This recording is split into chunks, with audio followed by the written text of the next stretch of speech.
আমার এই আওয়াজ যতদূর যাচ্ছে আপনাদের প্রত্যেকের নিমিত্তে অনুরোধ জানাচ্ছি, আপনারা যে ইস্যুতে আজকে এখানে এসেছিলেন সেই বিষয়গুলো দয়া করে শুনুন।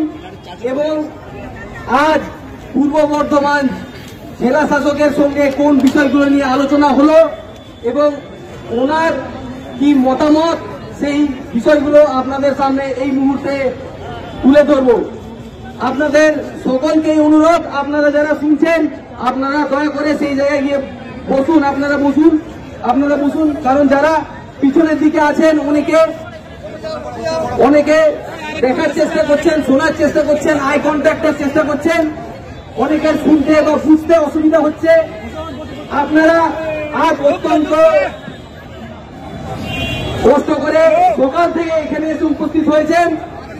সবার প্রথমেই পশ্চিমবঙ্গ আদিবাসী কল্যাণ সমিতি এবং ভারতীয় আদিবাসী ভূমি সমাজের পক্ষ থেকে যে সকল দাদারা, দিদিরা, মায়েরা, বোনেরা এখানে এসে উপস্থিত আছেন প্রত্যেককেই আয়মা সারহাও। আপনারা যারা আমার বক্তব্য মনোযোগ দিয়ে শুনছেন প্রত্যেককে অনুরোধ, আমার সঙ্গে তাহলে তাল মিলিয়ে বলুন, ভারতীয় আদিবাসী ভূমি সমাজ জিতকার, ভারতীয় আদিবাসী ভূমি সমাজ জিতকার, ভারতীয় আদিবাসী ভূমি সমাজ জিতকার, ভারতীয় আদিবাসী ভূমি সমাজ জিতকার। আপনারা যারা পথচলতি মানুষজন এখানে এসেছেন এবং আপনাদের মনে হচ্ছে যে কেন কিছু বিশেষ সম্প্রদায়ের আদিবাসী মানুষজন এখানে এসে জমায়েত হয়েছে এবং কেন এখানে ডেপুটেশন দিচ্ছে, আপনাদের জ্ঞাতার্থেও বিষয়টা জানিয়ে রাখি। আজ আদিবাসীদের উপর যে অত্যাচার হচ্ছে, আমরা আদিবাসীরা ধ্বংসের মুখে। একাধারে দিদি বলছেন আদিবাসীরা হাসছে, জঙ্গলমহল হাসছে, কিন্তু আপনাদের সকলকেই জানিয়ে রাখি আদিবাসীরা ভালো নেই, আদিবাসীরা হাসছে না। আদিবাসীদের ইতিহাস চুরি করা হচ্ছে, আদিবাসীদের লোগো চুরি করা হচ্ছে, আদিবাসীদের হকের যে অর্থ সেই অর্থ চুরি করা হচ্ছে। এর বিরুদ্ধে আদিবাসীরা সেই 200 বছর আগেও আন্দোলন করেছিল, আজও আন্দোলন করবে। আমাদের শরীরে গঙ্গানারায়ণ সিংহের রক্ত বইছে, আমাদের শরীরে দুর্জয় সিংহের রক্ত বইছে, আমাদের শরীরে রঘুনাথ সিংহের রক্ত বইছে, আমাদের শরীরে জিলপা নায়ার রক্ত বইছে। যেখানে যেখানে প্রতিবাদ থাকবে, যেখানে যেখানে আদিবাসীদের উপর অন্যায় হবে, সেখানে সেখানে আদিবাসীরা রুখে দাঁড়াবে। আদিবাসীরা সেই দিন দণ্ড ওটা ইংরেজদের বিরুদ্ধে রুখে দাঁড়িয়েছিল, আদিবাসীরা আজও রুখে দাঁড়াবে। আদিবাসীরা পড়ে পড়ে মার খাবে না। আদিবাসীদের যে সেই জাতীয় ঐতিহ্য বা জাতিগত যেটা ভালোবাসা রয়েছে, সেটাই হাজারে হাজারে কাতারে কাতারে আদিবাসী মানুষজন, বয়স্ক মানুষজন, শিশু, বৃদ্ধ সকলেই প্রমাণ করে দিয়েছেন যে না, আদিবাসীদের এইভাবে রাষ্ট্রীয় মদতে ধ্বংস করে দেওয়া যায় না। আদিবাসীরা ছিল, আদিবাসীরা থাকবে, ভূমিজরা ছিল, ভূমিজরা থাকবে।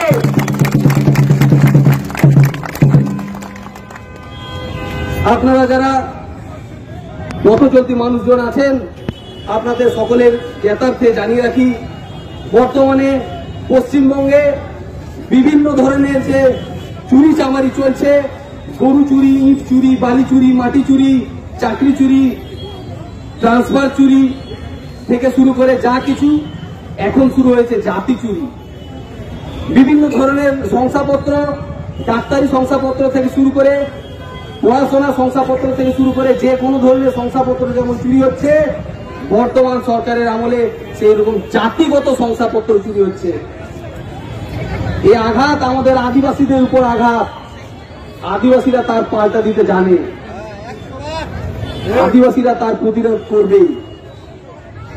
পূর্ব বর্ধমান থেকে শুরু করে পশ্চিমবঙ্গের 23টা জেলাতেই দেখা যাচ্ছে ভুরি ভুরি আদিবাসীদেরকে এসটি সার্টিফিকেট দেওয়া হচ্ছে। এই যে মাহাতো, বিশ্বাস, ঘোষ, মন্ডল, সেন, সেন শর্মা, মজুমদার, সাউ, আগ্রওয়াল, গ্রেওয়াল এনাদেরকেও সরকার জোর জবরদস্তি এসটি সার্টিফিকেট দিচ্ছে।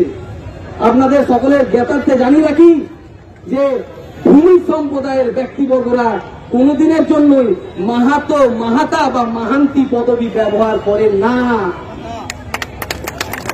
কাজেই সন্দেশখালীর 123 কনস্টিটিউয়েন্সির যিনি বিধায়ক, আদিবাসী সিটে যিনি পরপর দুবার জিতেছেন, সুকুমার মাহাতো, তিনিও আদিবাসী নন। আদিবাসী না হয়েও এসটি সিটে, এসটিদের জন্য রিজার্ভ সিটে তিনি ভোটে দাঁড়াচ্ছেন সরকারের পদোন্নতায়। এইগুলো আমরা মেনে নেব না। এরই সঙ্গে যে বিষয়গুলো আছে, পূর্ব বর্ধমানে আমরা দেখেছি যে হিয়ারিং গুলো চলছে, সেগুলো হচ্ছে নামকে অবস্থা, আইওয়াস চলছে। সরকারি মদতে কিছু আদিবাসীদের এসটি সার্টিফিকেট দেওয়ার একটা নোংরা চক্রান্ত চলছে। সরকার চাইছে যে জল জঙ্গল জমিনের যারা প্রকৃত অধিকারী তাদেরকে ধ্বংস করে দিতে। কারণ মাটি চুরি করতে গেলে, পাহাড় চুরি করতে গেলে, নদী চুরি করতে গেলে সবার প্রথম যারা উঠে দাঁড়াবে তারা হচ্ছে আদিবাসী। কাজে আদিবাসীরা যতদিন থাকবে ততদিন পর্যন্ত পাহাড় সহজে ধ্বংস করা যাবে না, গাছ সহজে কাটা যাবে না, নদী চুরি করা যাবে না। কাজেই এইগুলো হচ্ছে সরকারের প্রি প্ল্যান্ড একটা ব্লুপ্রিন্ট যে আদিবাসীদেরকে ধ্বংস করতে হবে। আর এই আদিবাসীদের ধ্বংস করার জন্য যারা আদিবাসী, যারা আদিবাসীদের লাগোয়া বসবাসকারী এসসি, ওবিসি, জেনারেল বা আরো অন্যান্য, তাদের জোর জবরদস্তি এসটি সার্টিফিকেট দিয়ে দেওয়া হচ্ছে। আদিবাসীদের লাগোয়া যারা বিভিন্ন ধরনের আঞ্চলিক উৎসব পালন করে থাকেন, সেটা কারাম হোক, ভাদু হোক, টুসু হোক, যাই হোক না কেন, সেইগুলো শুধুমাত্র একটা বিশেষ কমিউনিটির সাংস্কৃতিক পরব দেখিয়ে তাদেরকে এসটি দেখানো হচ্ছে। তাদেরকে দেখানো হচ্ছে যে চুয়ার বিদ্রোহ নাকি ক্ষত্রিয় কুর্মীরা করেছে। এর থেকে লজ্জার কিছু হতে পারে না। ভূমিজদের 3 পুরুষ যেখানে আত্মবলিদানের মাধ্যমে চুয়ার বিদ্রোহ সংগঠিত করেছিলেন, সেই চুয়ার বিদ্রোহকে কিন্তু সরকার চুরি করছে। এখনো পর্যন্ত পশ্চিমবঙ্গ মধ্যশিক্ষা পর্ষদের যে বইগুলো, সেখানে কিন্তু চুয়ার বিদ্রোহ বলতে ভূমিজদের আন্দোলন বা ভূমিজদের বিদ্রোহকে বোঝানো হয়। কিন্তু অত্যন্ত ন্যাক্কারজনক, অত্যন্ত দুঃখজনক, লজ্জাজনক একটা ঘটনা যে বিভিন্ন জায়গায় সরকার এই ইতিহাসকে বিকৃত করছে এবং চুয়ার বিদ্রোহটা মানে ভূমিজদের বিদ্রোহ না বলে ক্ষত্রিয় কুর্মীদের বিদ্রোহ বলে ত্যাগিয়ে দিচ্ছে। একটা কাল্পনিক যে চরিত্র রঘুনাথ মাহাতো, ওই রঘুনাথ মাহাতোকে তারা এস্টাবলিশ করতে চাইছে, যেটা 2006 সালে আপনারা দেখবেন যে শৈলেন্দ্রনাথ মাহাতোর হাত ধরে হয়েছে।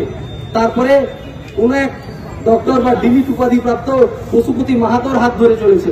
কিন্তু এই যে ইতিহাস বিকৃতি করতে গিয়ে কখনো ওনারা বলছেন যে ওই রঘুনাথ মাহাতোকে গুলি করা হয়েছিল গুন্টুরে, কেউ বলছেন ফাঁসি দেওয়া হয়েছিল, কেউ বলছেন কারাগারে তার মৃত্যু হয়েছিল। কাজেই এই যে ইতিহাস লিখছেন, একেবারে ভুল ইতিহাস এবং কাল্পনিক ইতিহাস। এবং দুঃখের বিষয়, এই বিষয় নিয়ে শাসক পক্ষ, বিরোধী পক্ষ, প্রশাসন সবাই মুখে কুলু, সবাই মুখে কুলু পেতে বসে আছে। কিন্তু আদিবাসীরা জানে কিভাবে তার প্রতিবাদ করতে হয়, কিভাবে তার পাল্টা দিতে হয়।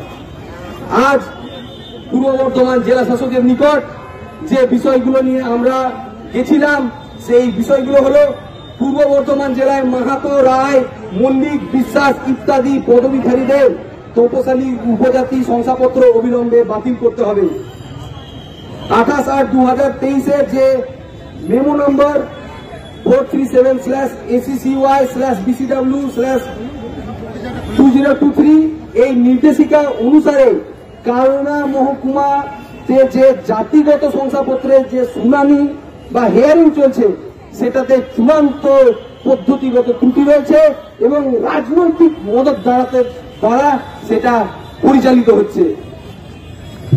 কালনা মহকুমার যে পূর্বস্থলী এলাকায় পূর্ব বর্ধমান জেলা বিরসা মুন্ডা আদিবাসী উন্নয়ন সমিতি ভূমিজ জাতির পরম্পরা, যেটা আমাদের এই লোগো বৃদ্ধির যে লোগো, সেই লোগো তারা বিকৃত করছে। এমন একটা জাতি যার ইতিহাস নেই, যার লোগো নেই, কিচ্ছু নেই, তার জিনিসপত্র চুরি করে আদিবাসী হতে চাইছে। সেই ইতিহাস চোরদের, সেই ভূমিজদের লোগো চোরদের আমরা জানাতে চাই, আদিবাসীদের ইতিহাস চুরি করে, আদিবাসীদের লোগো চুরি করে আদিবাসী হওয়া যায় না, আদিবাসী হওয়া যাবে না। 4 নম্বর যে পয়েন্টটা ছিল, কালনা মহকুমা শাসক সহ সমস্ত আধিকারিক এই যে বিরসা মুন্ডা আদিবাসী উন্নয়ন সমিতির যে টুসু পরব অনুষ্ঠানের কর্মসূচিতে আমন্ত্রিত অতিথি, সুতরাং যাদের জাতিগত শংসাপত্র যাচাই করছেন সেই আধিকারিকগণ অভিযুক্তদের অনুষ্ঠানে আমন্ত্রিত অতিথি বলে আধিকারিকগণ পক্ষপাতিত্বের দোষে দুষ্ট হচ্ছে। এবং 5 নম্বর যে বিষয়, এটা আমাদের ভূমিজ কমিউনিটির পক্ষ থেকে দীর্ঘদিন ধরে আন্দোলন এবং দীর্ঘদিন ধরে দাবি যে ভূমিজ ভাষাকে এই রাজ্যের দ্বিতীয় রাজভাষা হিসেবে স্বীকৃতি দিতে হবে। 6 নম্বর যে দাবি, যে ভূমিজ জাতির আর্থ সামাজিক উন্নয়নের জন্য পৃথক উন্নয়ন বোর্ড গঠন করতে হবে। তো মূলত এই 6টা ইস্যুতেই আমরা আজ পূর্ব বর্ধমান জেলা শাসকের সঙ্গে আলোচনাতে বসলাম। আলোচনা অত্যন্ত সদর্থক হয়েছে। দেখুন, যে বিষয়গুলো, যে চুরি চামারিগুলো চলছে সেগুলো দিনের আলো স্পষ্ট। শুধুমাত্র একটা কমিউনিটির ভোট ব্যাংক বেশি, সেই কারণে গণতন্ত্রের ভাঙাচোরা সংজ্ঞাকে ব্যবহার করে রাষ্ট্র আরশোলাকেও পাখি বলতে মরিয়া, লজ্জাজনক। যারা আদিবাসী তাদেরকে জোর জবরদস্তি বিভিন্ন নিউজ চ্যানেল, বিভিন্ন সরকারের বা রাষ্ট্রের প্রতিনিধি ইতিমধ্যেই আদিবাসী কর্মী বলে জাহির করছে। এর থেকে দুঃখজনক, এর থেকে লজ্জাজনক কিছু হতে পারে না। এই বিষয়ে আধিকারিক স্যার বললেন যে ওনার সমস্ত বিষয়ই নখদর্পণে আছে, এই বিষয়গুলো জানেন এবং আমাদের সঙ্গে অত্যন্ত সদর্থক আলোচনা হয়েছে এবং এই আলোচনাগুলোকে এক্সটেন্ড করার জন্য, যাতে এই যে বিষয়গুলো, যারা এই জাতিগত যে পরিচিতি বা যে এসটি সার্টিফিকেট ইস্যু হচ্ছে, এই বিষয়ে যাতে খামতি না থাকে, কাজেই প্রত্যেকটা আদিবাসী কমিউনিটির পক্ষ থেকে যাতে 1-2 করে লোক থাকেন এবং এসডিও এবং বিডিও এবং জেলা শাসক নিজেও উনি যাতে উপস্থিত থাকেন, ওই জন্য উনি আমাদের আগামী 18 জানুয়ারি 2024 বৃহস্পতিবার সময় দিলেন এবং ওই দিনে আমরা কিভাবে আমরা আসবো, এখানে আবার গণডেপুটেশন করবো না এককভাবে আসবো, সেই বিষয়টা ভারতীয় আদিবাসী ভূমি সমাজের পক্ষ থেকে আপনাদেরকে জানানো হবে। এবং মোট যে আলোচনা আমাদের আপাত দৃষ্টিতে মনে হয়েছে যে সদর্থক আলোচনা, কিন্তু আধিকারিকগণ সাধারণভাবে আমাদের আদিবাসীদেরকে ভোলানোর জন্য বা আইওয়াসের জন্য এই জাতীয় মিষ্টি মিষ্টি কথা বলেই থাকেন, কিন্তু আদিবাসীরা কিন্তু আর ভুলবার পাত্র নয়। যতদিন ধরে এই আদিবাসীদের আদিবাসী যারা আছে তাদের এসটি সার্টিফিকেট বাতিল না করা হবে, যতদিন পর্যন্ত এই যে মাহাতো বা মাহাতা যারা আছে ভূমি সাবকাশ ব্যবহার করছে তাদের সার্টিফিকেট না বাতিল করা হবে, যতদিন পর্যন্ত ভূমিজ ভাষাকে রাজভাষা হিসেবে স্বীকৃতি দাবি না দেওয়া হবে, যতদিন পর্যন্ত ভূমি জাতির আর্থসামাজিক উন্নয়নের জন্য পৃথক বোর্ড না গঠন করা হবে, ততদিন ধরে আমাদের ভূমি সভ্যতায় আন্দোলন চলছে, আন্দোলন চলবে।